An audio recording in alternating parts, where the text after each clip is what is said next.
1,618 after an additional 147 reported Thursday. So these members have been de-whipped completely. They will not sit in any committee. They have to go through disciplinary action if they are to come back. That's going to be laid down by the coalition leadership. And they will not be attending any parliamentary group meeting going forward.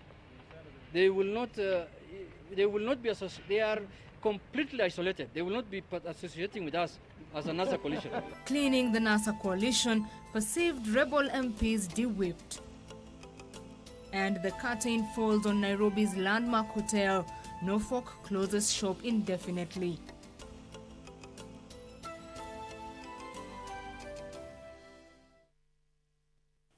Lucy Moura is my colleague on the sign language interpretation. Let's now start the bulletin.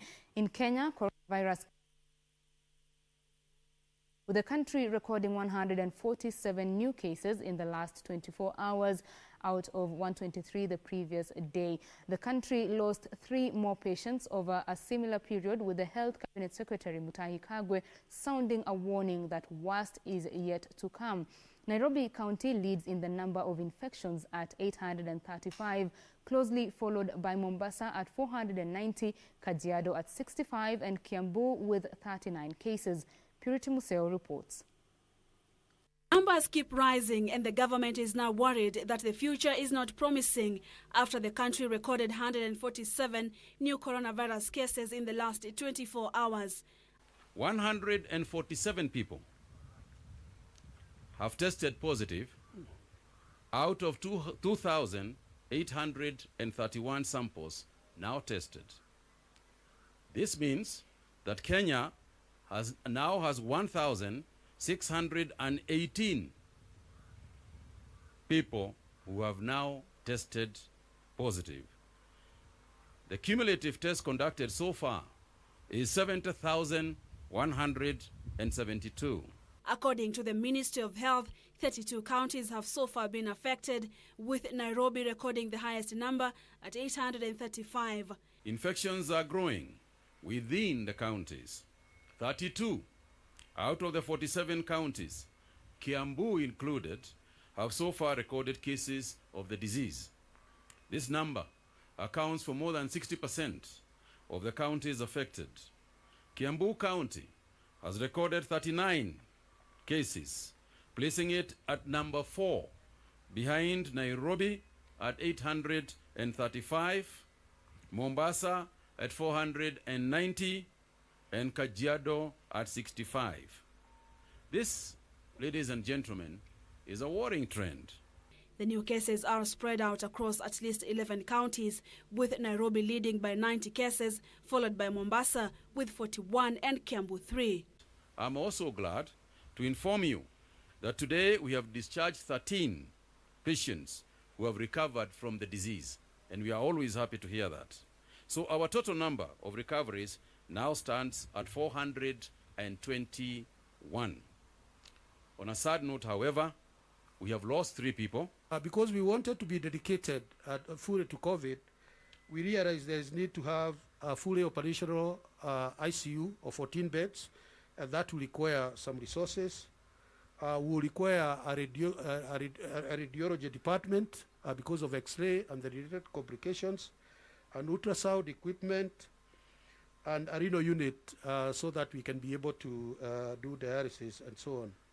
Health Cabinet Secretary Mutahi Kagwe, who had toured Kiambu, said 3 more people lost their lives over a similar period.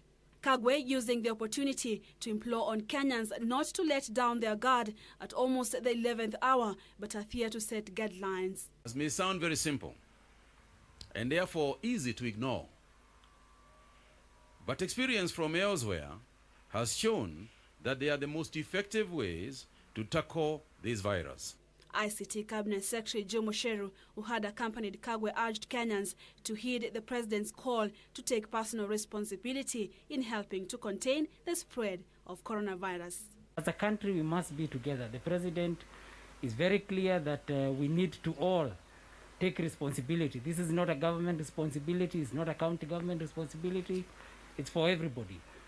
With establishment of a separate isolation and treatment facility, Kiambu County will have an additional 200-bed capacity facility and an additional 14 capacity ICU units like this one. In the meantime, the Minister of Health continues to urge Kenyans to adhere to guidelines provided to prevent spread of COVID-19. Purity Museo, Channel 1 News, Kiambu County. On to some politics. Kiminini MP Chris Wamalwa has been removed as the National Assembly Deputy Minority Whip in changes announced by the National Super Alliance on Thursday. NASA has also resolved to recall Malindi MP Aisha Jumwa from the Parliamentary Service Commission. The changes have, however, been opposed by a section of NASA-affiliated lawmakers who accuse the Orange Democratic Movement of arm-twisting other affiliates. The National Super Alliance has set the tone for the resumption of business in the National Assembly come June 2nd by reorganizing its membership in Parliament, kicking out perceived rebels from key positions in the House. Honorable Christantus Wahungu Wamalwa, MP Kiminini, to be removed as the Deputy Minority Whip in the National Assembly and to be replaced by Honorable David Iseli Simiyu, MP Tongare. The coalition, which held a parliamentary group meeting on Thursday, also resolved to recall Malindi MP Aisha Jumwa from the prestigious Parliamentary Service Commission. We have started the process. These are the members who voted for Aisha Jumwa to be a commissioner. These same members have said they don't want her to be a commissioner. Then the process of removing her has started today, and it is going to end very soon. So all those legalities will follow.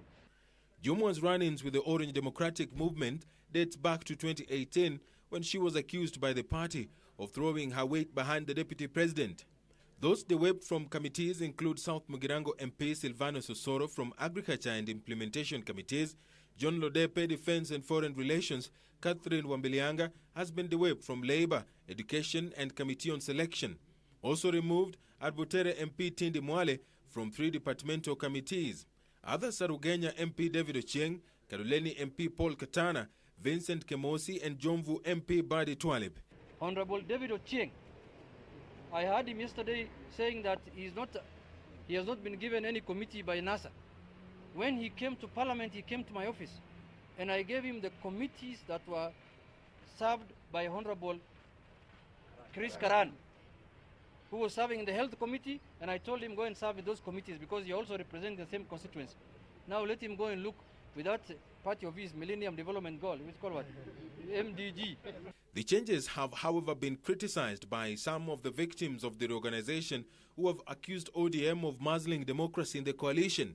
Junet, who happens the whip, has been asking me to leave my party, ANC, and join ODM. And when I went back to my constituency, Butere, and asked the people who voted for me, they told me, stick to where you are, be in ANC, and be loyal to Musalia Mudavadi. Makosa yangu ni kumwalika naibu rais katika kuchangia makanisa katika eneo langu.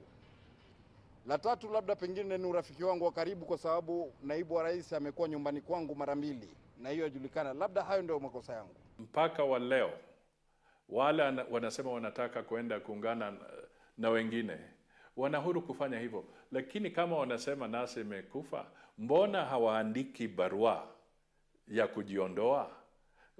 The changes announced by NASA come at a time the Jubilee Party is also reorganizing its membership in Parliament, with the disciplinary committee expected to deliver its verdict on wayward senators in a fortnight.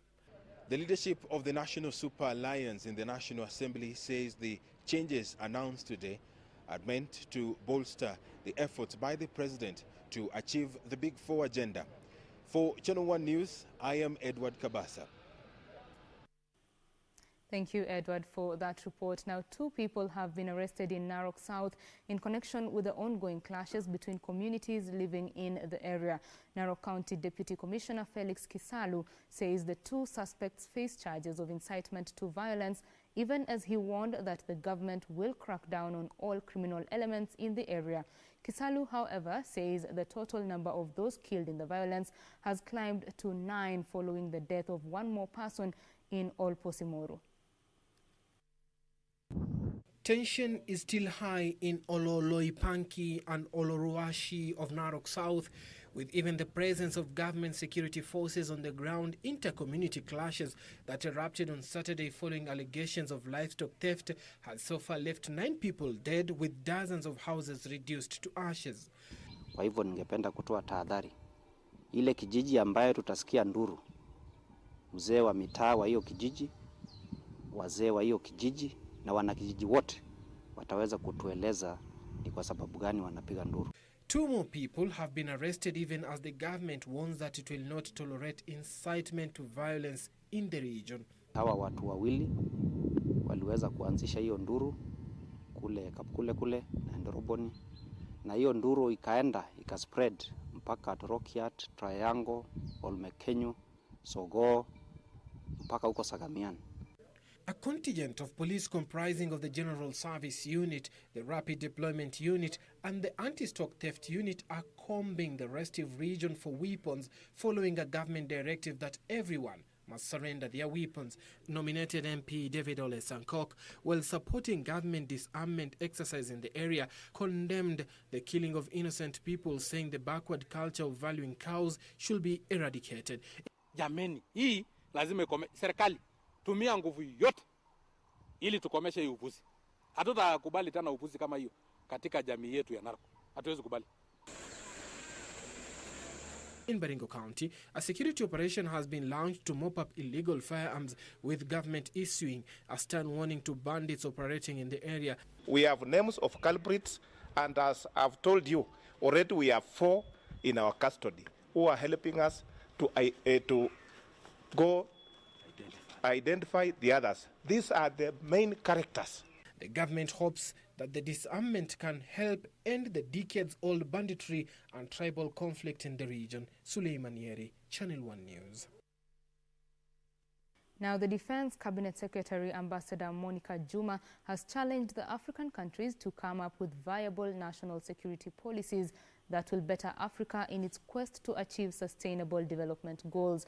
Juma commended the National Defense College for keeping the learning tradition alive, even in the wake of COVID-19 disease. The CS was speaking after presiding over the 22nd graduation ceremony for senior military and senior government officials at the National Defense College in Karen, Nairobi.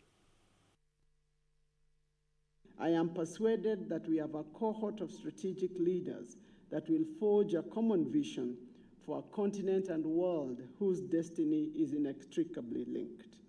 I have no doubt that a united, peaceful, prosperous Africa is within reach. Defense Cabinet Secretary Ambassador Monica Juma has acknowledged the challenge the COVID-19 disease has posed to countries and urged the new graduates to seize available opportunities even in difficulties. If the 21st century is Africa's century, if we are to become the next development pole of the world, and if COVID-19 pandemic offers opportunities for Africa, how are we to define the critical path for our nation and our peoples? It is therefore my hope that, as General MacArthur would have observed, on the fields of the friendly strife that occurred here, in the debates and in the exchanges, were sown seeds that on the other days and on the other field will bear fruits of victory. 40 graduates from 10 nations were awarded with National Defense College certificates and also master's degrees and diplomas in security policy and strategic studies from the University of Nairobi. We thank you for granting them focus. While underlining the success of the college that has for the past 22 years trained 715 Kenyan military and senior public officers, the college commandant Lieutenant General Aidan Mulata said more networks need to be forged in Africa to ensure the many national security challenges that keep evolving are addressed for sustainable development goals to be realized. The National Defense College vision is to be a regional center of excellence for policy and strategic studies towards the realization of a secure, stable, prosperous, and peaceful society. To this end, Madam, we are making excellent progress. This college boasts and prides itself as one of the best such institutions in Africa and is at par with similar other institutions elsewhere in the world. 29 Kenya senior military and senior government officials from various agencies and ministries graduated, together with 11 senior military officials from Africa and India. The Defense College has partnered with the University of Nairobi Institute of Diplomacy and International Studies to offer the one-year training. Graduates' friends and family members were, however, absent from the event owing to the threat of the COVID-19 disease. For over 22 years now, the National Defense College here in Karen has continued to churn out security and defense experts to deal with the rapidly changing security issues in Africa and beyond in order to conform with the Sustainable Development Goals. For Channel 1 News, I'm Ben Troy-Njue. Now to floods issues. Now the government has given in to flood victims' pleas from Tana River County and distributed food items worth 13 million shillings. Devolution Cabinet Secretary Eugene Wamalwa said Tana River County was top among the key counties that needed quick humanitarian intervention following the heavy flooding in the area. Wamalwa noted, however, Wamalwa said other 32 affected counties will continue to receive relief food issued by the national government. Tana River County happens to be at the beginning of the mouth or the delta of Kenya's largest river, River Tana. This explains why the county is prone to extreme flooding year in, year out. This year was no exemption. Most of its villages have been marooned by the floodwaters, forcing locals to flee from their homes for safety. 48,000 people in Tana River County are currently affected by the disaster. Kipini village in the Tana Delta has its fair share tell to tell. The residents have been spending nights in canoes, while others opt for simple makeshift home. Their cries, however, seems to be heard far and wide.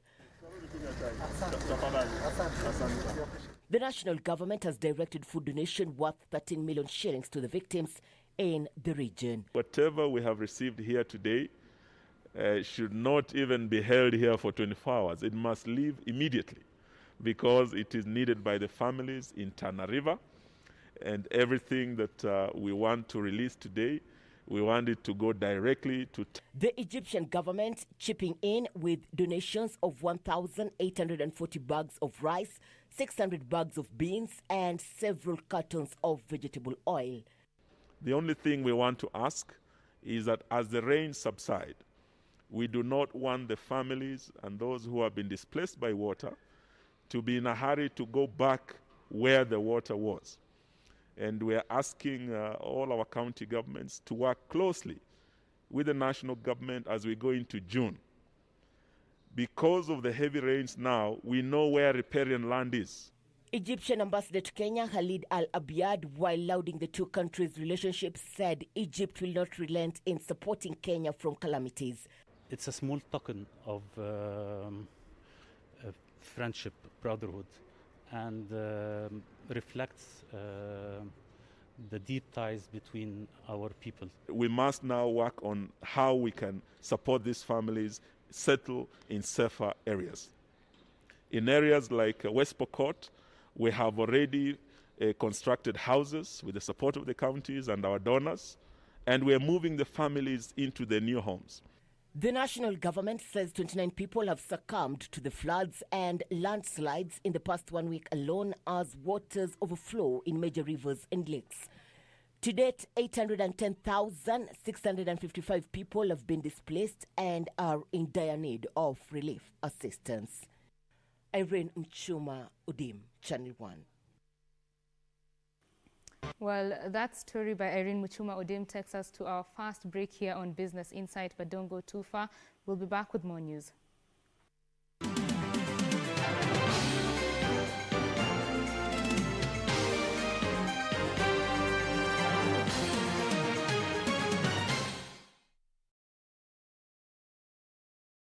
Top on Channel 1. Yeyote aliye na kinga hafifu mwilini yuko katika hatari ya kuambukizwa COVID-19. Naomba kuondoka kidogo. Watu Umetoka kidogo sasa hivi uenda wapi? Au ndo unataka kwenda ulevini tena? Lia tu. Unajua wakati kama huu mwanamume kulia ni sawa. Lia tu mpaka uchungu utoke. Lia. Akakupa bila kunianga. Pata habari kuhusu COVID-19 kupitia vyanzo vinavyoaminika. Piga 719 au bonyeza *719#. COVID-19 inazuilika. Jilinde, linda familia na jamii.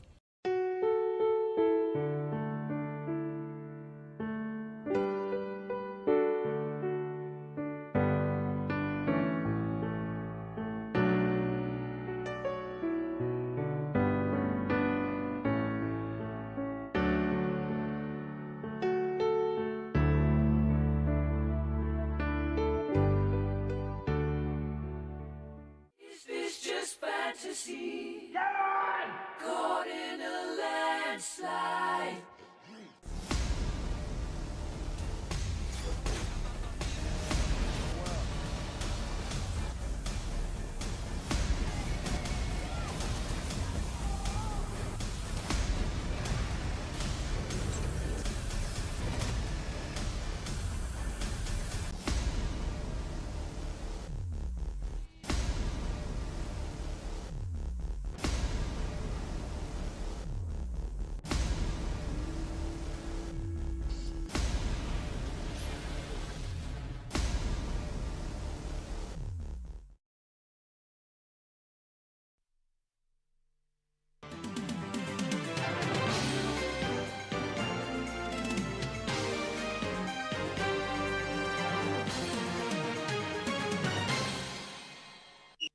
Welcome back. You are watching Business Insight. Now, a young man in Narok County has taken a special initiative to help curb the spread of the novel coronavirus in the country. Alvin Otila, a local artist, hits the streets of Narok town every morning carrying an improvised water sprayer on his back with soap and sanitizers. He has made it his mission to avail the essential hygiene items to residents.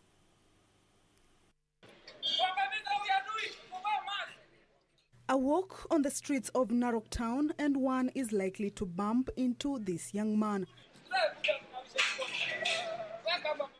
At a random glance, one would mistake Alvin Otila for a street comedian performing for the public gallery. The elaborate painting on his body in the colors of the Kenyan flag makes him stand out, and so it is hard not to notice him. But Alvin is a man on a mission. He is spreading the gospel of proper hand and body hygiene as a preventive measure to curb the spread of the novel coronavirus. Nimekuwa nikitoka kuhimizana na pia kufanya hii kazi kuhimiza jamii kuhusu marangi ambayo nafanya, kuandikwa mwili na kuambia Wakenya kwa jumla, maana tuko kwa vita. Tunahitaji kushinda hii vita. This he does in an extraordinary way. On his back, Alvin carries along a jerrycan of water, which he has improvised to mimic a water sprayer. And on his hands are a bottle of liquid soap and sanitizer. Every day, he sets out to avail the precious commodities to random people on the streets and travelers. Ya kwanza kuwa mimi huangalia weather yenyewe. So kama jua iko na iko sawa, saa 2, saa 3 nafaa kuwa nimeshachorwa rangi, nimeanza kuingia. Then mimi hujiweka position na angalia like centers zenye ziko karibu kwanza na deal nayo zote kwa siku. His actions always accompanied by a pep talk to his audience on the need to observe the guidelines issued by the Ministry of Health. On a normal day, about 200 Narok residents benefit from Alvin's services. Kwa kweli wanaume wakipatikana kama hawa kutangaza injili ya corona, inji tesa watu wataisapona. Na kwa kweli amefanya na amesaidia. Alvin says he got his inspiration from his passion of painting and artistry work. And although his business has been badly hit by the global health crisis, he is looking forward to a revival. Kwa sasa sina fund zote, sina mtu yote ananifund. Mimi tu kwa hilo uwezo nilikuwa nafanya, nilikuwa mwimbaji, mimi ndo kati ya wale artists mulisikia wakati gathering nilifungua, si ndo tukakuwa miongoni mwao. Lakini hatutachoka, natumia usanii wangu ili ujumbe iweze kuja kufika pia na wenzangu waweze kuja kujua. He believes in the message of hope in the midst of COVID-19 pandemic, even as he calls on well-wishers to support him spread it far and wide. Kamchemenza for Channel 1 News.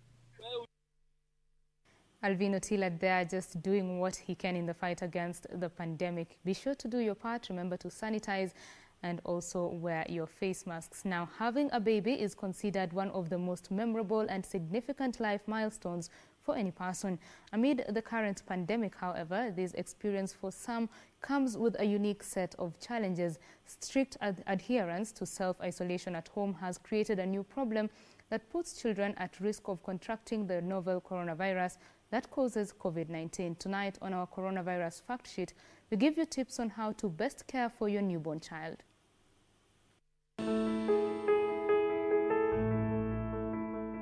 Immediately a baby is delivered, we at the Ministry of Health advocate for what we call skin-to-skin care, whereby the baby is placed on the mother's abdomen or chest after delivery to ensure that the baby is kept warm, to improve bonding, and to also help mother produce milk. So this will be done, and we encourage that this be done for at least an hour after delivery, and that breastfeeding is initiated at least within 1 hour after delivery. The importance of initiating breastfeeding early is that the baby is able to get protective factors from the breast milk, important antibodies that will help protect this baby against various infections, including respiratory infections. And this virus, and of note during this COVID-19 pandemic, is that there will be protective factors passed through this breast milk to the baby.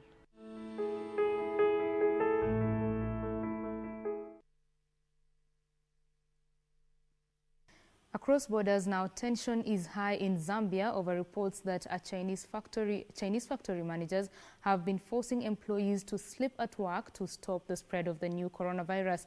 Elsewhere, police in Mozambique have deported 43 sex workers who were arrested for violating coronavirus restrictions.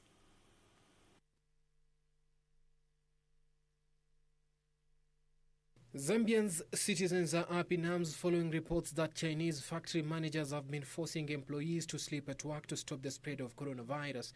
This even as police arrested 3 people suspected of murdering 3 Chinese nationals, dragging the bodies into a factory and setting it alight. The incident comes amid controversial crackdown in the capital Lusaka on Chinese businesses accused of discriminating against Zambians. Zambia has reported 920 cases of COVID-19 so far. Elsewhere, police in Mozambique have deported 43 sex workers who were arrested for violating coronavirus restrictions. They included Zambians and Zimbabweans who were arrested in an operation last week. The authorities said about 109 people were arrested for violating the state of emergency rules in Beira City. Mozambique has reported 227 positive cases of COVID-19, 12 of which are in Sofala province. The country's President Filipe Nyusi extended the state of emergency announced on 1st April for another month, citing rising cases. In Zimbabwe's coronavirus cases have more than doubled from 56 to 132 in under a day. The majority of the cases are from people returning from neighboring South Africa and Botswana, many of whom are in quarantine centers all over the country. In the central city of Gweru, at least 19 people who are yet to be tested escaped from one center. Meanwhile, doctors in Tanzania have denied being overwhelmed by the coronavirus pandemic after a recent warning by the U.S. Embassy about the risk of exponential growth in cases in the country. The embassy said hospitals in the main city, Dar es Salaam, were overwhelmed and chances of contracting the virus were extremely high, but did not give any evidence to back the claims. But the head of the Tanzanian government has faced accusation of covering up the scale of the outbreak. It is now a month since the government released any data on COVID-19 deaths or infections. Further afield, people in Scotland will be able to meet their friends and family outside from tomorrow. First Minister Nicola Sturgeon has confirmed. Sturgeon said people from 2 different households will be able to meet but must remain 2 meters apart. They must also remain outdoors during the meeting and in groups of no more than 8. Scotland has been in lockdown since 23rd March. More than 555,000 people have died from COVID-19, the cases caused by the new coronavirus, while some 5 5.7 million infections have been confirmed in at least 188 countries and territories. More than 2.3 million people have recovered to date. Countries with the highest rates of infections and fatalities are United States, 1,699,933 cases, 100,442 deaths. Brazil, 411,821 cases, 25,598 deaths. Russia, 370,680 cases, 4,142 deaths. United Kingdom, 268,616 cases, 37,542 deaths. And Spain, 236,259 cases, 27,117 deaths. Back in Kenya, truckers and the Long Distance Truck Drivers Association have now been urged to suspend their trips to Uganda until they are assured of their safety over the COVID-19 pandemic-related stigma. Association Secretary General Nicholas Mbugua says the association has received numerous complaints from truck drivers who claim they are stigmatized by authorities in the neighboring country. Speaking at Mlolongo in Machakos County, Long Distance Truck Drivers Association Secretary General Nicholas Mbugua called for the immediate suspension of all trips to Uganda until the Kenyan and Ugandan governments discuss pending issues. Ningeuliza dereva usiende kusimamisha gari Maraba kwa sababu huko hata chakula hakuna. Wewe simamisha gari mpaka usikie tumekubaliana na serikali usalama wako uko namna gani ukienda Uganda. Kama sio hivyo afadhali ukufia hapa Kenya. Meanwhile, Nakuru County Government has partnered with the non-governmental organization North Star Alliance International to step up testing and management of malaria, tuberculosis, HIV, AIDS and sexually transmitted infections among truck drivers. Governor Lee Kinyanjui says diagnosis and treatment of the diseases is being offered alongside testing for coronavirus at Mai Mahiu Health Center and Salga Parking Bay. And chiefs and village elders from Teso North have been challenged to curb cases of early pregnancies in the region. Teso North Sub-County Commissioner Justus Musau further appealed to parents to ensure they monitor the movement and behavior of their children, especially during the current long holiday occasioned by the COVID-19 pandemic. Ambaye anaingilia mtoto msichana ambaye bado umri haujafikia, ule mtu utaweza kuangamiza na kuchukua hatua kabisa.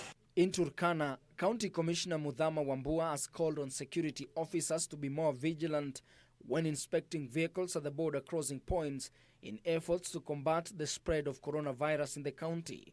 Mudhama revealed that over the past 2 days, 14 trucks have been intercepted in Adapal area bordering Kenya and South Sudan. Turkana County confirmed its first case of coronavirus 2 days ago. Elsewhere, Migori County COVID-19 response team have come under scathing attack following prolonged water shortage in the county that has lasted 1 year.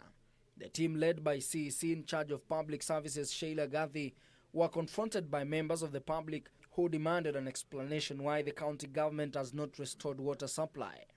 Finally, several dilapidated schools in Thika sub-county have received a major facelift in a program aimed at improving the learning environment. Speaking when he inspected the ongoing renovations, Thika Town Member of Parliament Patrick Wainaina declared that the majority of the schools in the area were last refurbished over 20 years ago. Some schools do not have doors, they have no windows, they have no iron sheets, they have no fences, they have no gates. So basically it has been very, very frustrating. So, what I decided, instead of doing a class or a toilet here or a kitchen there, I decided when I go into a school, I do a complete facelift so that I can change that school. And that is what I have been able to do. Among the schools under renovation are Kenyatta Primary School, Kamenu and Giliba. Ben Chumba, reporting for Channel 1 News. Well, now 3/4 of the small and medium enterprises could be closing shop by next month. Time now to do business, but all that is coming up after the break.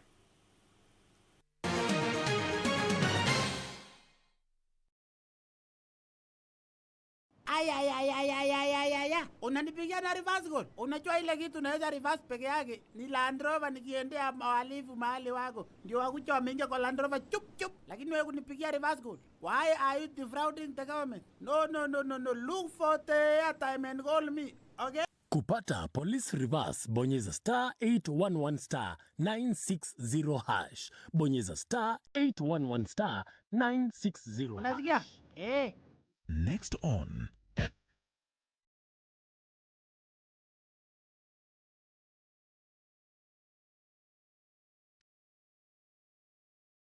anayefaa kutoa zakatul fitr ni Muislamu ambaye awe ni mkubwa, awe ni mdogo, awe ni mwanaume, awe ni mwanamke, basi unamtolea zakatul fitr. Kilichohimizwa na Rasul sallallahu alaihi wasallam na walivyofanya wao wenyewe ni kutoa chakula.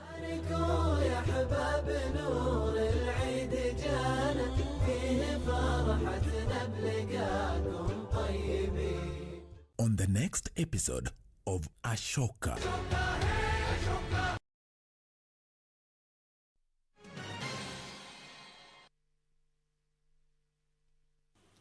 Thank you for staying with us. This is Business Insight. Now, the Fairmont chain of hotels and resorts has indefinitely suspended operations, with the management citing decreased business due to the COVID-19 pandemic. Subsequently, the hotel chain has terminated the services of all employees across the country. Among the affected branches are Fairmont Norfolk, Fairmont Mara Safari Club and Fairmont Mount Kenya Safari Club.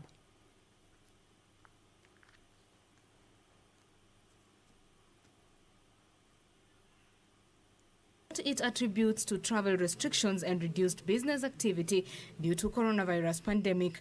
In a memo to employees, the hotel's country manager Mehdi Morad said due to uncertainty of the impact of the global pandemic and when the business is likely to pick up, the firm has been left with no option but to close the business indefinitely. The memo read in part, it is therefore the decision of the management to terminate the services of all its employees due to the frustration by way of mutual separation and taking into account the loyalty and dedication the employees have put into the success of our company in the previous years.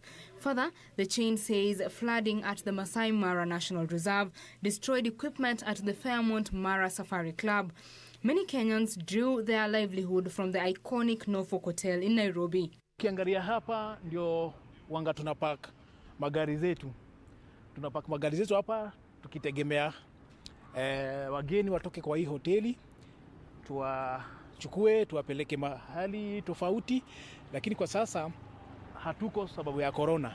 So wenye ana fahamu ati hii hoteli imefungwa atapata mshangao jua anagojea corona ishe ndio warudi base yetu. Kwanza ilikuwa inawapa ajira wafanyikazi wengi sana, na iwapo wameamua kufunga maanisha ya kwamba tumepoteza kazi, na imetokea kwa wakati mwingine mgumu sana ambayo watu wanapambana na mambo ya COVID-19. This hotel is remembered for hosting meetings that resulted in key political pronouncements that shaped the leadership of Kenya. In addition, companies have met here to strategize about their operations or even run operations, an example being Safaricom that traces its initial days here before expanding to the giant it is today.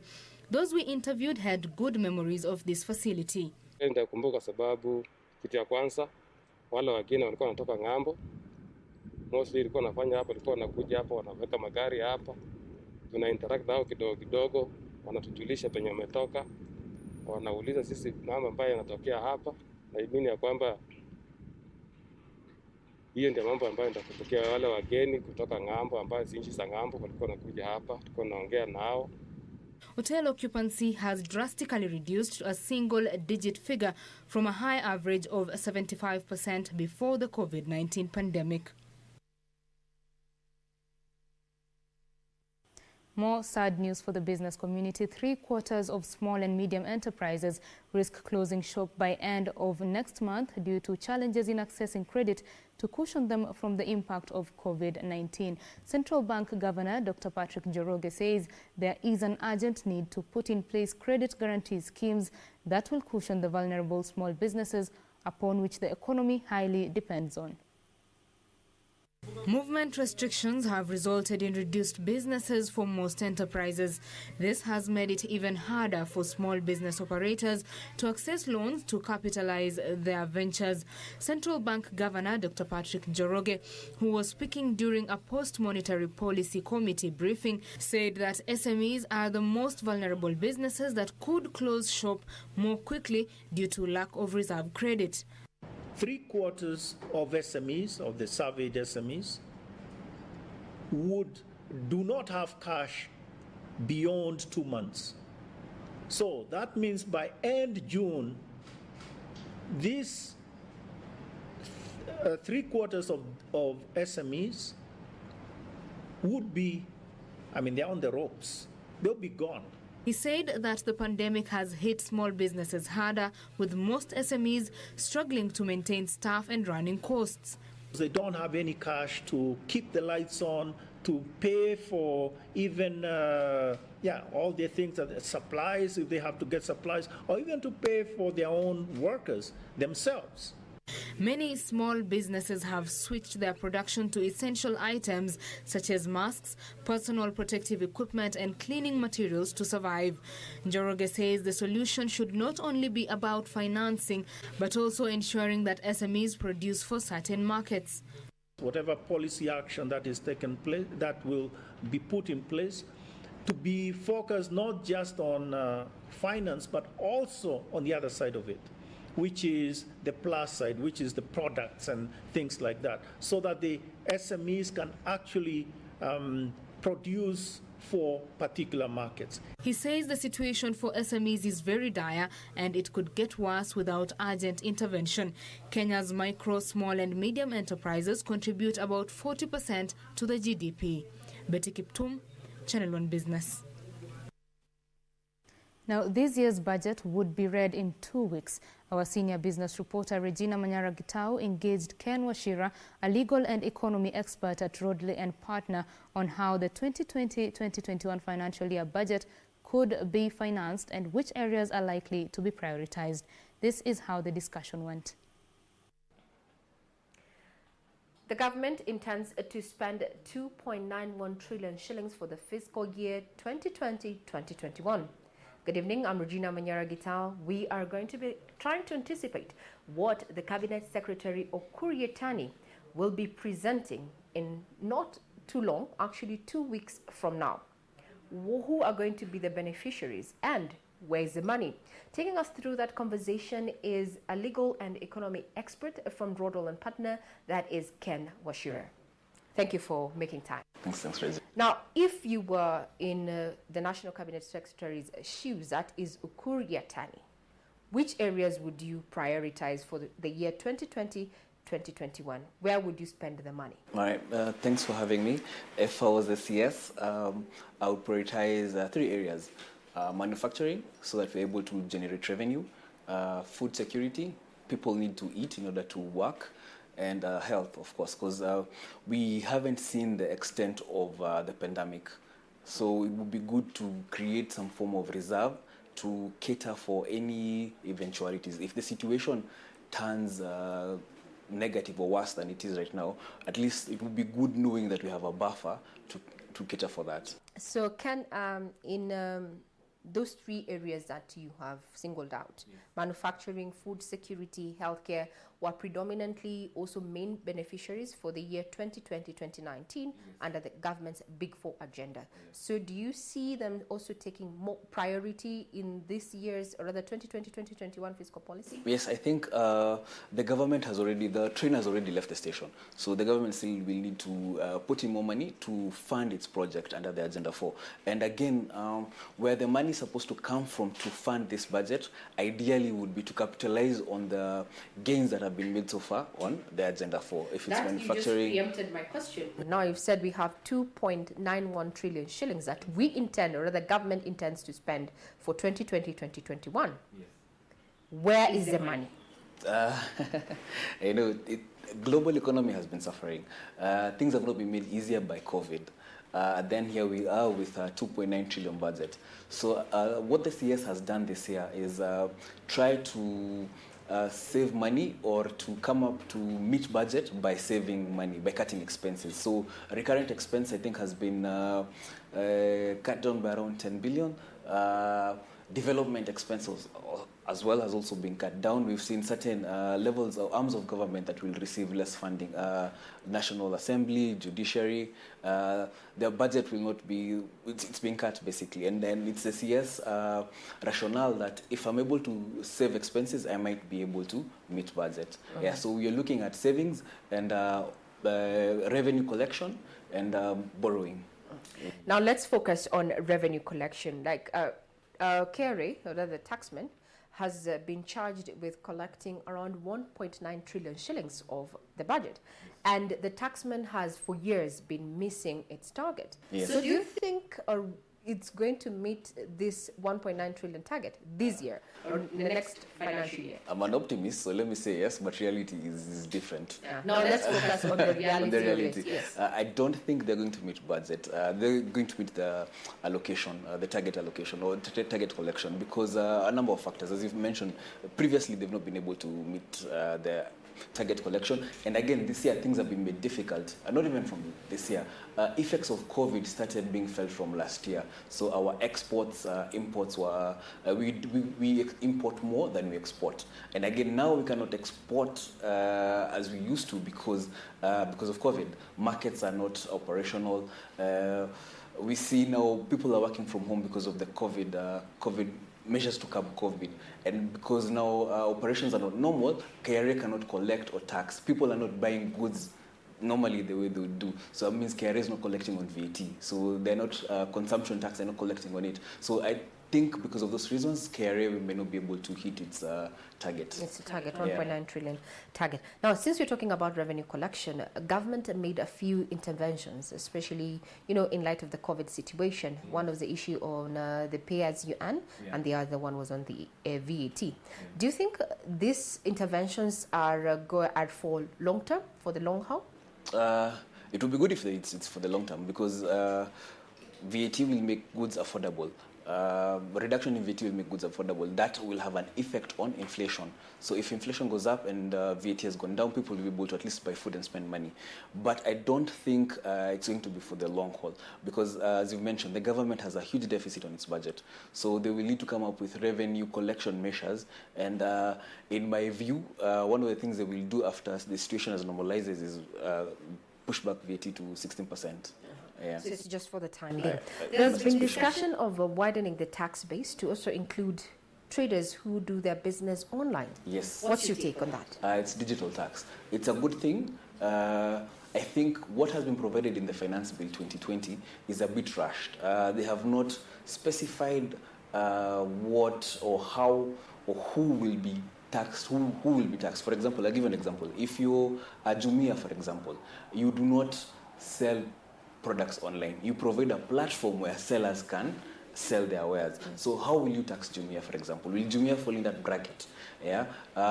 If someone is offering services online and doesn't have a physical presence in Kenya, Netflix, for example, how will you be able to tap into the revenues collected by Netflix? So I think in as much as it's a good idea, more work still needs to be put into the law. Come up with proper regulations that will tap everyone. Yes, and I think if people are generating income from activities online, I think they should be able to pay tax. What other options are out there for government in as far as widening the tax base? So we've seen turnover tax, which is meant to now collect taxes from informal people who or businesses that apply in the informal trade. We are yet to see how that will work. But I think also the other thing that the government is doing is they've moved payment of taxes online, which is simpler. People will be able to do it even from your phone. Yeah, so I think it's one of the measures that we're seeing the government is trying to implement to collect taxes or make payment of taxes easier. So we've seen they've introduced, as you said, online tax. It's called a digital tax. The government has also done away with some exemptions that previously were there. They've introduced VAT on a number of activities or products that were VAT exempt, yeah, for example, ambulance services, solar equipment, solar batteries, stuff like that. So yes, the government, as a way of increasing revenue collection, they've introduced in the finance bill VAT previously on items that were exempt. Yeah. Now, still talking about the informal sector, the issue of turnover tax has been somewhat of debate. Yes. Because the informal sector, most businesses are closed because of this uncertain, the domino effect of COVID-19. Yeah. So are we well informed to say that maybe turnover tax might not be something that government should rely on for the next fiscal year? Of course, before it gains traction, it's going to take a while. You see, so I don't think they should entirely rely on it. Yeah, I think there are other measures the government can use to collect the tax, and not necessarily just on turnover only. Because you'd imagine if someone, first of all, a number of people who apply or who work in the formal sector who do not even understand the concept of paying taxes. Yeah, so I think with more sensitization and with improvement on ways to pay tax, then they can start seeing the benefits of turnover tax. But now, issues of food security, in line with what we've seen, the issue of importation of maize, the locust invasion, we've not dealt with the fall armyworms yet. Yeah. What interventions do you see being proposed in the budget 2020-21 to just ensure that we remain food secure? All right. Okay. So one of the things I foresee will happen is emphasis on infrastructure development, so that there's access to markets and there's access to farmers. I see more subsidies on fertilizers, yeah, and I see also priority being given to availing funds, loans to farmers, probably through AFC or through SACCOs. Yeah, I see probably that's how the government will try and come up with ways of securing food. Now, focusing on the issue of manufacturing, it's been very key. Government has been very vocal on the issue of value addition, and also issues of manufacturing, supporting industries. Which industries do you think are going to really get more focus in this fiscal policy? In manufacturing, yes, I probably see food manufacturing, food processing, textile. Probably, and again, because now everyone is making PPEs, so there's a special focus on textile and clothing. I see, for example, also energy as well. Yeah, energy will get a bit of priority because you cannot manufacture if energy is still expensive. What happens to the, infrastructural developments like SGR? We were talking about its expansion. We had mega projects already factored in. What then happens to those projects? I see those projects taking a backseat for now because according to the CES, he'll only finance essential projects. Yeah. So for him, I think at the moment is which projects are likely to convert or realize money quickly or benefit to the public quickly. So those are the projects that will receive emphasis. So if there is a project that had been started before and it's either not near completion or the value of that project is yet to be realized, then I think most likely. Does that mean from an economic point of view that was a bad or a wrong investment at the time? Are we looking at losses going to the future? Yeah, definitely looking at losses because some of these projects, even the conception and implementation and the cost effect most likely has been inflated. Yeah, so it may not make much economic sense to continue with the projects. But again, also the other the other thing to try and balance is we've already spent a lot of money with these projects. Yeah, so why not just complete them? But again, the question is, are these essential projects?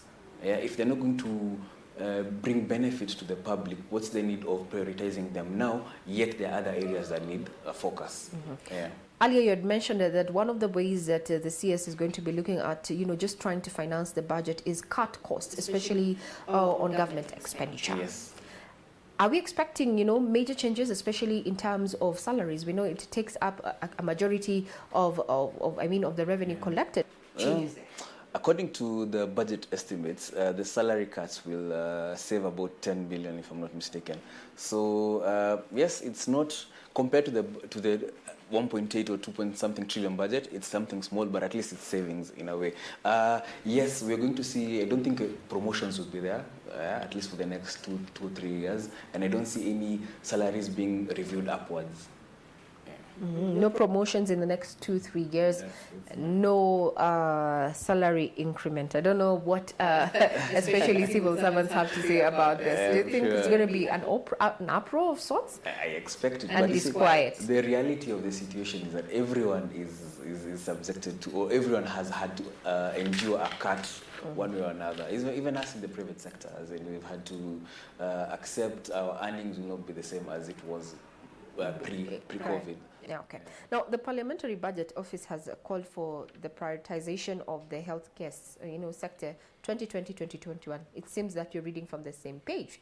Yes. What are we going to do differently 2020-2021? I'm hoping more nurses will be hired for one, so that at least there's more access to medical care, especially for people who are in remote villages. Again, I'm sure the government is prioritizing on expanding already existing hospitals, and again, also improving the facilities in these hospitals. Again, when it comes to COVID, one thing that I noted from the CS said we cannot at this moment, and I agree with him, we cannot at this moment estimate the overall cost of what will be required in order to address COVID, either from a health perspective but also from an economic perspective. So you cannot adequately say that we need 500 billion to deal with COVID, because again, the effects are yet to be realized completely. So I foresee the government will probably concentrate on hiring and training health workers. Yeah. We intend to, there's a shortfall of 571.2 billion shortfall, yeah? And we intend to do borrowing. Foreign aid at 342.2 billion. Yeah, so now if we cannot borrow, it would be good, but reality is we need to borrow, we need to bridge the gap somehow. So the government is looking at borrowing internally first, domestic borrowing, which has its own challenges, because if the government is borrowing, it means banks will prefer lending to the government. Yes, the domestic financing that has been pegged at 222.9 billion shillings. That's what they're targeting to source locally. Yeah. The overall impact of that? So it means banks will prefer lending to the government as opposed to lending to businesses and SMEs and macro businesses, because again, the government is a less risky borrower compared to ordinary businesses. So that means businesses will not be able to access credit easily. Yeah, so that means again, business will not churn out products as quickly as possible as they will not realize their potential. Yeah, that has one negative effect of the government borrowing domestically. Crowding out the private sector. Yes, yeah, and again, it also means that only, how can I say, industries or businesses that are at a certain level or have collateral that will be able to borrow, given that priority now will be to lend to the government. Yeah, because it's the government is looking at borrowing through concessional loans and ministerial aid allocation. So the downside is that aid is, I think, around 50B. The rest is supposed to be foreign aid. I don't know how the government will be able to pull it off, considering how much we've borrowed so far. I think we've already hit our ceiling.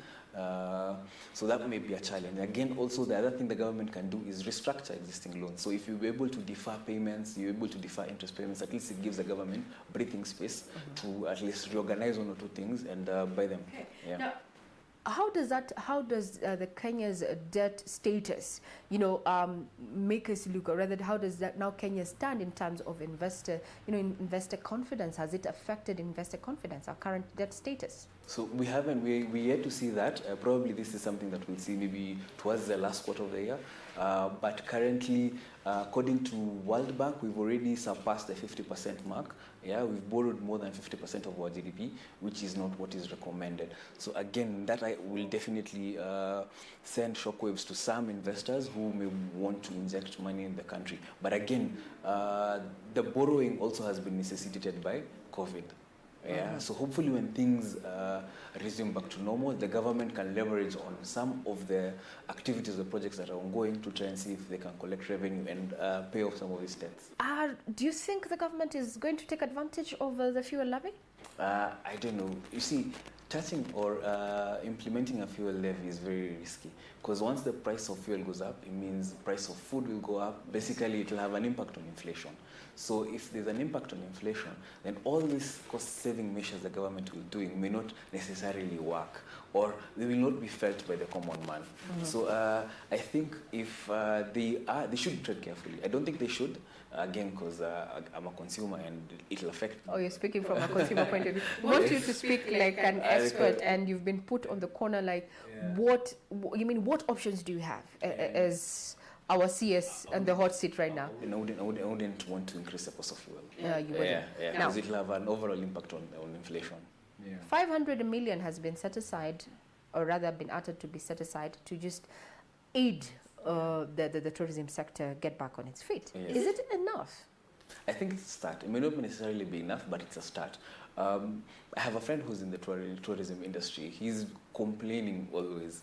Yeah. So the fact that now there's an option for such industries to borrow, let's say if it's hotels, renovate and prepare for how the situation will be post-COVID, I think it's a good thing.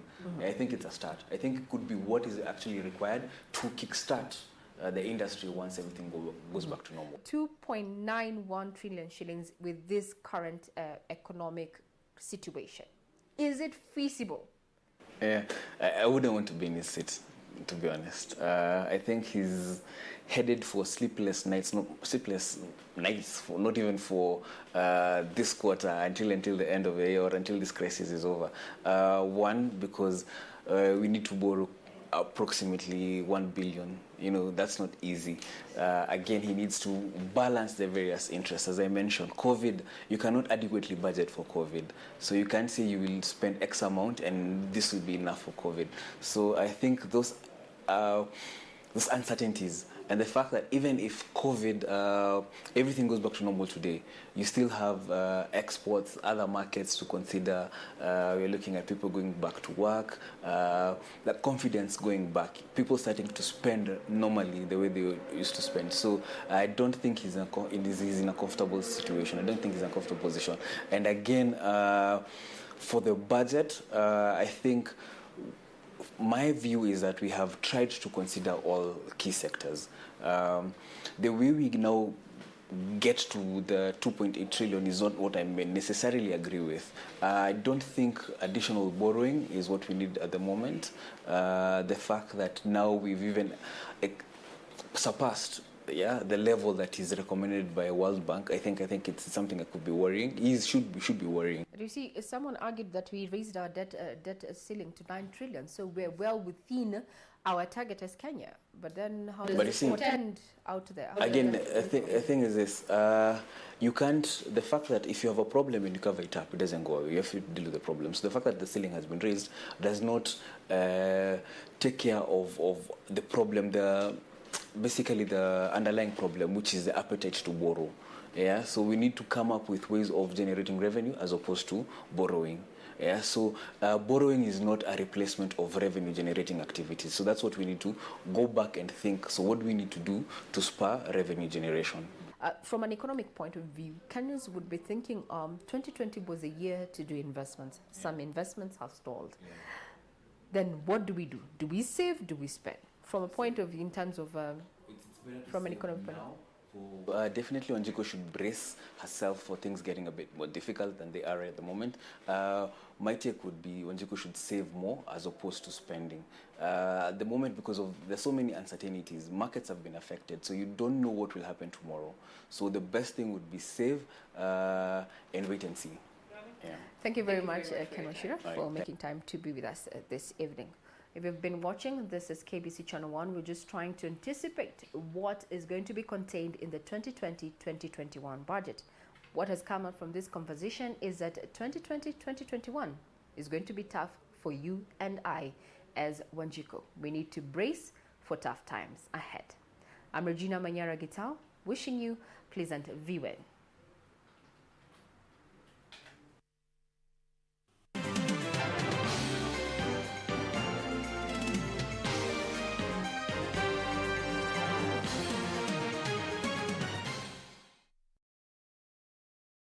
Who choose to read their Bible daily, they become wiser and they become stronger than the people who don't read their Bibles.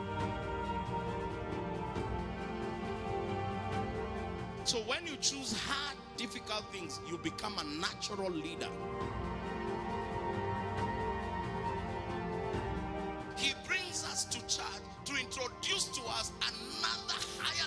of relationship that is called a faith relationship. You are also a solution to somebody else's problem. You cannot be the only problem all the time.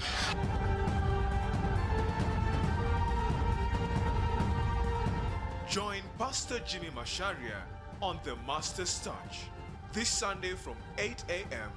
on KBC Channel 1. Next on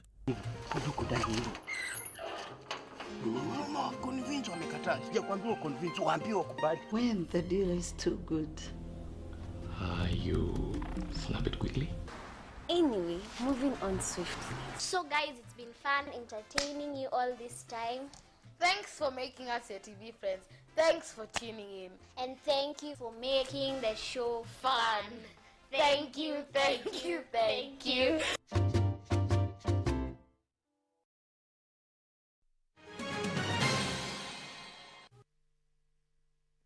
Thank you for staying with us. This is Business Insight. Now, small banks should embrace online banking models since most large banks are benefiting from open banking during the COVID-19 pandemic period, further consolidating their market share. According to NetInfo, a digital transformative strategy company for financial institutions, Tier 1 banks are conducting at least 90% of transactions online, which is helping them cement their stronghold in the financial services sector. Eases restrictions aimed at curbing the spread of coronavirus in the country, financial experts say increased use of digital financial services could persist post-COVID-19. According to a report by NetInfo, large banks have benefited from online banking. We are now enjoying almost 97% of their transactionals on their digital and online platform.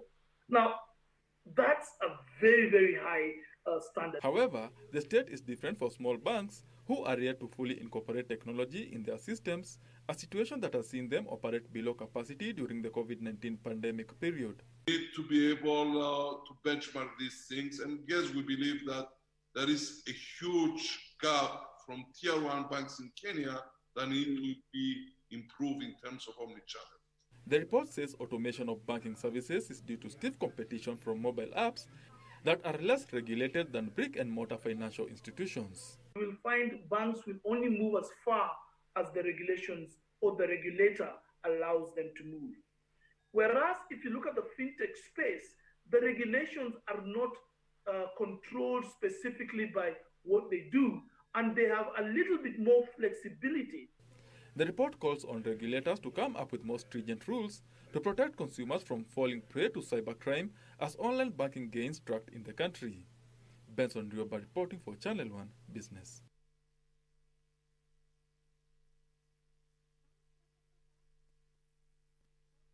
This year decreased by 14% to 5.3 billion shillings, fueled by a surge in loan loss provision. The stock of gross non-performing loans leaped to 44.65 billion shillings, prompting the bank to increase the loan loss provision nearly 10 times to 3 billion shillings. The government advised banks to allow borrowers to restructure their loans in the face of COVID-19 pandemic that has affected businesses. This has seen Equity Group restructure its customer loans worth 92 billion shillings for up to 3 years as an economic relief effort to the COVID-19 crisis. But this has come at a cost to the firm's bottom line. During the first 3 months of this year, the listed firm's stock of gross non-performing loans surged to a high of 44.64 billion shillings, down from 29.39 billion shillings a year ago. This saw the lender increase the loan loss provision nearly 10 times to 3 billion shillings, which saw the cost of risk surging to 3.24%, up from 0.37%. The aggressive loan loss provisions pushed up the total operating expenses to 12.85 billion shillings, up from 8.78 billion shillings that ate into the lender's margins. The listed firm saw its net profit during the first 3 months of this year shrink by 14% to 5.3 billion shillings. The net interest income rose by 10.64% to 11.55 billion shillings, fueled by interest from loans and advances as well as on government securities. The total non-interest income increased by 15.76% to 8.31 billion shillings, driven by fees and commissions incomes after customers conducted 97% of all transactions outside the lender's branches. The dip in profits hurt earnings per share during the first 3 months of this year, that reduced by 23 cents to 1 shilling and 41 cents.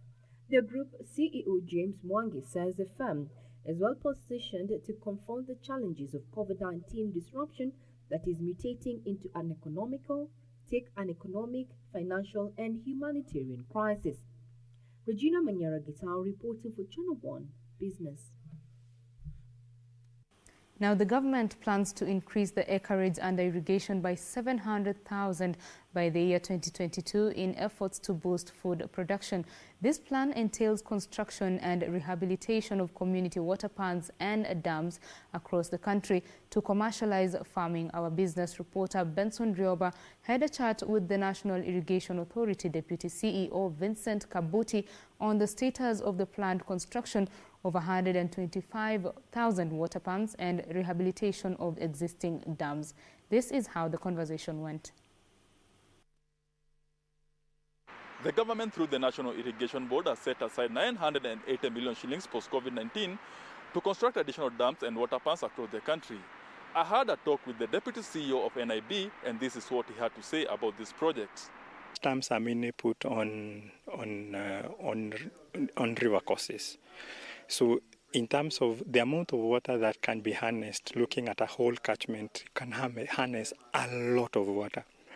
And for two purposes. One, now that we're having climate change, we have longer drier periods that are longer, and we have very wetter periods that are longer.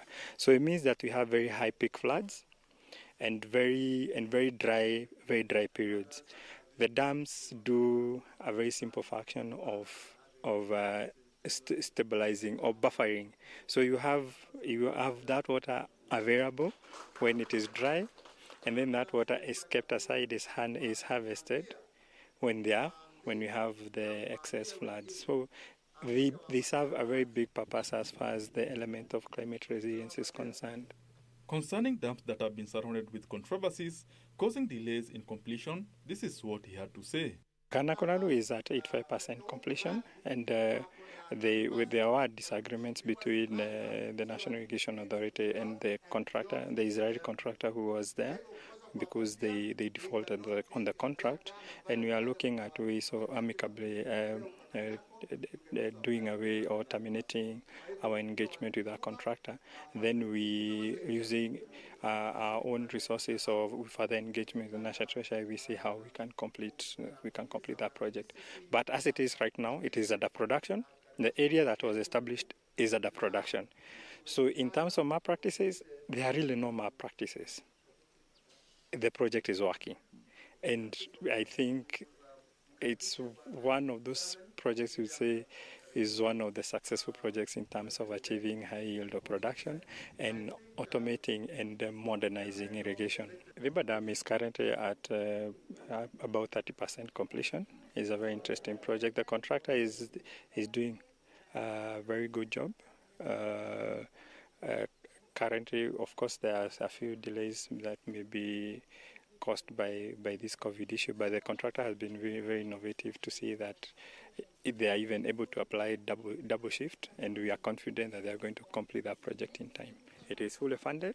The land acquisition, there is no problem as far as land acquisition is concerned, and the progress is good. There were just small delays, and they were sorted out. Yeah. The River Dam will be commissioned before 2022. And on the Ahero irrigation scheme in Kisumu County that has been destroyed by raging floods in the area, the Deputy CEO says it will undergo a facelift as the government targets to increase rice production at the scheme. Ahero irrigation scheme, a marvelous project. Only that it is affected a lot by floods, which is an occasional thing. But it is one of our most successful projects because we adopted a different model of farming, where farmers it's called self-policing, and they're able to raise resources that are able to sustain production. Every year we're able to put 3,000 acres under crop, and on a good year we're able to intensify that to 150%. So about 4,500 acres if you look at the cumulative area that has been cropped. Irrigation is part of the government's agenda to put 1.2 million acres under irrigation in its long-term agriculture transformation strategy. Where we stand as a country in terms of irrigation development, vis-a-vis the target, we have close to 510,000 acres under irrigation, both private, community and public irrigation schemes. And then out of a target of 1.913 million acres. This year, our plan is to complete close to 21,000 acres under irrigation, and these are for projects that are spread across the country. And this will continue to create employment, it will continue to contribute a lot to food security and also supply raw materials for agro industries. Benson Dioba reporting for Channel 1 Business. Now, Rift Valley Textiles, commonly known as Rivertex, plans to open its branch in Kisumu County this year, offering job opportunities to about 3,000 people. The firm's managers, accompanied by area leaders on Thursday, toured the 2.5-acre site in Kisumu, where they called on locals to position themselves strategically to reap from the mill. Achola Simon reports.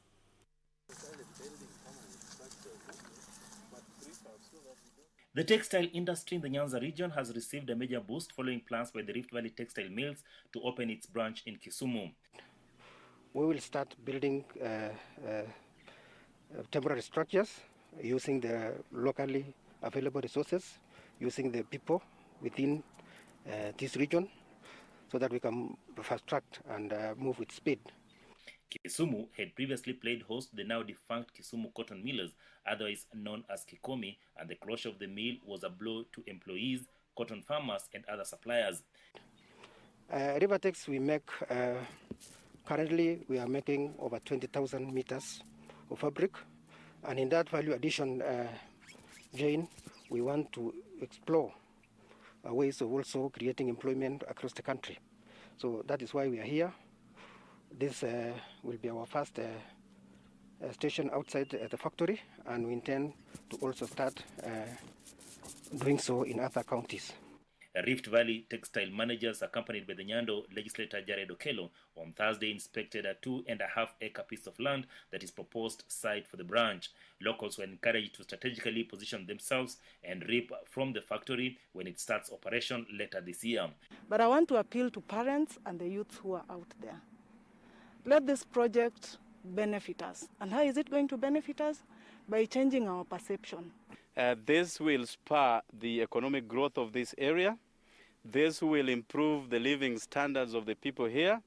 And most importantly, it will revive the cotton growing sector, which thrived in the 90s and in the 80s. With the death of Kikomi, the growth or growing of cotton died off. The branch is expected to employ about 3,000 people. From Kisumu to the coastal county of Mombasa, where transit goods transporters have raised concerns over a directive that cargo destined for neighboring countries be ferried from the port of Mombasa to the Naivasha Inland Container Depot via the standard gauge railway, noting this will adversely affect livelihoods of thousands of Kenyans when it is effected next month. Here is our coast reporter Ann Buru with the details. It recently directed that import cargo from the port of Mombasa destined to neighboring countries Monday next week be transported via the standard gauge railway to the Naivasha Inland Container Depot for the processing and pickup by long-distance trucks to the final destination. The government says the decision will help reduce the spread of COVID-19 as well as improve efficiency at the port of Mombasa. But the directive has attracted debate with the coastal leaders and those involved in the transport business, raising concerns about the decision rendering thousands of Kenyans jobless. Madereva watazidi kupoteza kazi. Wengine wao hata waajiri wamechukua loan na itakuwa hawataweza kulipa hizi loan kutokana na huu uamuzi ambao serikali inataka kuchukua. Mombasa has no any other income. Doesn't have agriculture. It doesn't have industry. It doesn't have nothing, but it survived because of the port. And in fact, ikiwa Mombasa itakuja chini, it means the whole coast province itakuja chini economically. Kenya Transporters Association Chief Executive Officer Dennis Ombok says importers should be allowed to choose the mode of transport for their cargo. Any importer who wants to use road, please give him that opportunity to use road. Any importer who wants to use SGR, please give him the opportunity to use SGR. So that is our plea to the government, and that is what we are asking the government to do, to open for us market so that we may be able to trade freely. Early this month, Transport Cabinet Secretary James Macharia, accompanied by the KPO officials, launched the Naivasha Inland Container Depot that will mainly process cargo destined for neighboring countries for transporters to pick it for onward delivery. For Business Insight from Mombasa County, I am...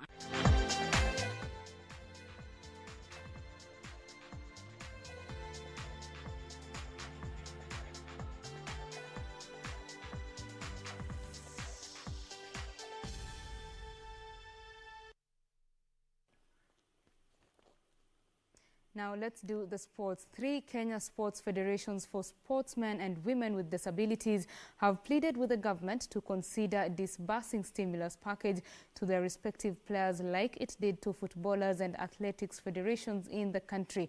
The federations include Kenya Paravolley, Kenya Wheelchair Basketball and the Federation for Mentally Handicapped. Barely a few days after the government announced the disbursement of stimulus package to support sportsmen and women during this coronavirus pandemic, it is a move that has led to mixed reactions from sports federations for people living with disabilities within the country. Waziri launched 20 million. That specifically, she said that this money is going to caution KPL officials, KPL players. That means the football players and athletes. That means we are asking ourselves, where are Paralympians? Where are Paralympians? Between us and KPL players, who are the most vulnerable players? Ombi letu kwa mheshimiwa, tafadhali shughulikia wanariadha ambao ni walemavu, alafu baadaye waweza kushughulikia wale wengine. It is important that our athletes are treated like all the rest of the athletes, the able-bodied athletes and our athletes. It's quite unfortunate that we are hearing about athletes being cushioned, but we haven't heard anything from the Paralympic side. Yet, we are the same athletes, we carry the same flag. Sports Cabinet Secretary Ambassador Amina Mohammed had announced a 20 million stimulus package to cushion footballers in the country who have been hugely affected following the outbreak of coronavirus. The ministry also pleaded to come through for other sports persons unable to make ends meet during the ongoing health crisis. It is not the first time or second time that sports federations for people living with disabilities within the country have been calling on for government support. But the big question that still remains unanswered is, when is the government going to provide a long-lasting solution for these sporting federations? Reporting for Channel 1 Sports from Nairobi, my name is Frederick Mwoki.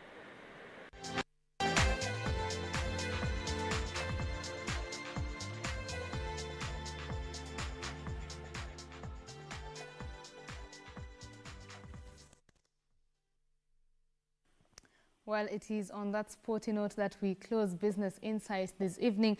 Bramwell Wandola on Twitter, you say you are watching from Utawala. Thank you very much for watching. Oyugi, you are watching from Migori. Thank you all for watching Business Insight. But I will leave you in the hands of Irene Muchuma, who is bringing you the latest in the weather report. My name is Betty Kiptum. Lucy Moura has been my colleague on the sign language interpretation. Have yourself a good night. Bye-bye.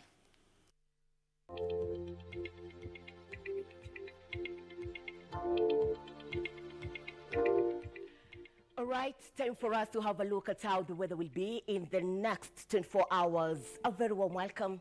My name is Irene Mchuma Odim. Tonight, most regions in the country will experience wet conditions over a few places, save for counties in the northeastern and southeastern lowlands, where partly cloudy conditions will prevail.